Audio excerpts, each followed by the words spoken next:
ഹിന്ദുമതത്തിന്റെ അഖിലിതമായ ഒരു നിയമമുണ്ട്. ഒരു സ്ത്രീ ഗർഭിണിയായാൽ ക്ഷേത്രത്തിൽ പോയി പ്രാർത്ഥിച്ചിട്ട് ഒരു ഉണ്ണികൃഷ്ണന്റെ പടം വാങ്ങിച്ചിട്ട് ഗർഭിണികളെ നമ്മൾ കൊണ്ടുപോകും. ഈ ഉണ്ണികൃഷ്ണനെ ഗർഭിണി കണ്ടുകൊണ്ട് കിടന്നാൽ ഉണ്ണികൃഷ്ണനെ കൊണ്ട് കുഞ്ഞുണ്ടാവുന്ന ഹിന്ദുമതം 1000 കൊല്ലത്തിൽ വിശ്വസിക്കുന്ന സംഭവമാണ്. ഇതാണ് ശാസ്ത്രത്തിൽ തെളിയിച്ചിരിക്കുന്നത്. ജർമ്മനി ഒരു ഗവേഷണം 10-20 ഗർഭിണികൾക്ക് ശാസ്ത്രജ്ഞന്മാരുടെ ജീവിതം വായിക്കാൻ കൊടുത്തു. ശാസ്ത്രജ്ഞന്മാരുടെ ജീവിതം ഗർഭകാലം മുഴുവൻ വായിച്ച കുട്ടികളുണ്ടല്ലോ, സ്കൂളിലും കൂടി എന്നപ്പോൾ മാത്സ്, ഫിസിക്സ്, കെമിസ്ട്രിക്ക് ഭയങ്കര മാർക്ക്. കുട്ടികൾ പലരും ശാസ്ത്രജ്ഞന്മാരായി, ശാസ്ത്ര അധ്യാപകരായി. വേറെ കുറച്ച് കുട്ടികൾക്ക് എന്തെന്ന് അറിയാമോ? അവർക്ക് യുദ്ധവീരന്മാരുടെ ജീവിതം വായിക്കാൻ കൊടുത്തു ഗർഭകാലത്ത്. Julius Caesar, Napoleon, Fernando great.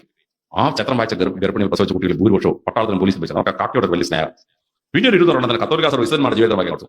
കത്തോലിക്ക സഭ വിശ്വന്മാരുടെ ജീവിതം വായിച്ച സ്ത്രീകൾ പ്രസവിച്ച കുട്ടികൾ ഭൂരിപക്ഷവും അച്ഛന്മാരും കന്യാസ്ത്രീകളുമായാണ് ശാസ്ത്രം കണ്ടെത്തിയത്. ഗർഭിണി എന്തെങ്കിലും പഠിച്ചാൽ കുട്ടിക്ക് അബോധ ബുദ്ധിശക്തിയാണ്. അമ്മയുടെ തലച്ചോറ് വർക്ക് ചെയ്യാൻ വേണ്ടിയുള്ള ഇന്റലക്ച്വൽ ഹോർമോൺസ് ബോഡി ഉണ്ടാക്കും. അത് അമ്മയുടെ തലച്ചോറ് കയറി ഇറങ്ങിയിട്ട് ഗർഭത്തിൽ കിടക്കുന്ന കുഞ്ഞിന്റെ തലച്ചോറ് കയറി ഇറങ്ങും. അബോധ ബുദ്ധിശക്തിയാണ് കുട്ടികൾക്ക്. നിങ്ങൾ ലേഡി ടീച്ചേഴ്സിന് മക്കളെ ഒരു സിനിമയില് സിദ്ദിഖ് ചോദിക്കുന്നുണ്ട് ജഗദീഷിന്റെ കഥാപാത്രത്തിനെ പറ്റി, ഇവൻ പൊട്ടനാണോ അതോ പൊട്ടനായിട്ട് അഭിനയിക്കുന്നതാണോ?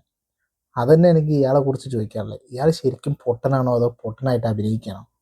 ഇയാളെ കേട്ടിരിക്കുന്ന ആളുകൾ വരെ ഇത് കേട്ടിട്ട് ചോദ്യം ചെയ്തില്ല എന്ന് പറഞ്ഞാലേ, ഗർഭിണിയായിരിക്കുന്ന ഒരു സ്ത്രീ വായിക്കുന്ന പുസ്തകത്തിനനുസരിച്ച് കുഞ്ഞിന്റെ സ്വഭാവം മാറും എന്ന് പറഞ്ഞാൽ ഇത്രത്തോളം വലിയൊരു പമ്പര വിഡ്ഢിത്തം ഒരു വലിയൊരു ജനസമൂഹത്തെ നോക്കി പ്രസംഗിക്കാനും അത് എന്നിട്ട് ഇതേപോലെ സോഷ്യൽ മീഡിയ വഴി പ്രചരിപ്പിക്കാനും സാധിക്കുന്ന ഒരു അവസ്ഥ എന്ന് പറഞ്ഞാൽ വല്ലാത്തൊരവസ്ഥ തന്നെ. നമുക്ക് എല്ലാവർക്കും അറിയാം, ഈ കുഞ്ഞിൻ്റെ ബുദ്ധി അല്ലെങ്കിൽ ജനിക്കുന്ന ഒരു വ്യക്തിൻ്റെ ബുദ്ധി, അവരുടെ മാനസിക വളർച്ച, ഈ കാര്യങ്ങളൊക്കെ ജനിതകപരമായി തീരുമാനിക്കപ്പെടുന്നതാണെന്ന് നമുക്കറിയാം. അത് അച്ഛൻ്റെ ബീജവും അമ്മയുടെ സിക്താണ്ഡവും ചേർന്ന് ഒരു എംബ്രിയോ ഉണ്ടാവുമ്പോൾ ആ എംബ്രിയോയിൽ നടക്കുന്ന സെൽ ഡിവിഷൻ്റെ ഫലമായിട്ടുണ്ടാവുന്ന ഒരു കോശവിഭജനത്തിൻ്റെ ഫലമായിട്ട് ഈ എംബ്രിയോ വളർന്നിട്ടാണ് അതൊരു കുട്ടിയായി മാറുന്നതെന്നും ഒരു കുട്ടിയായി മാറുന്നതും അത് പ്രസവിക്കുന്നതൊക്കെ നമ്മൾ 10ാം ക്ലാസ്സിൽ വരെ പഠിക്കുന്ന കാര്യങ്ങളാണ്. ഇതിലൊക്കെ നമ്മൾ എവിടെയെങ്കിലും ഏതെങ്കിലും ഒരു ലെവലിൽ ഇങ്ങനെ ശാസ്ത്രം ഇങ്ങനെ ഒരു കണ്ടുപിടുത്തം നടത്തിയിട്ടുണ്ട്. വായിക്കുന്ന ഒരു പുസ്തകം ജീവചരിത്രം വായിച്ചാൽ ആ കുട്ടിക്ക്, മഹാന്മാരായ ആൾക്കാരുടെ ജീവചരിത്രം വായിച്ച ആ കുട്ടി അതേപോലെ മഹാന്മാരായ ആൾക്കാർ, അതായത് എഴുത്തുകാരുടെ ജീവചരിത്രം വായിച്ച എഴുത്തുകാരായി മാറും. മറ്റേ എന്താ പറയുക, ശാസ്ത്രജ്ഞന്മാരുടെ ജീവചരിത്രം വായിച്ച കുട്ടി ശാസ്ത്രജ്ഞനായി മാറും. ഫിസിക്സിലും മാത്സിലും ഒക്കെ മാർക്ക് നേടും.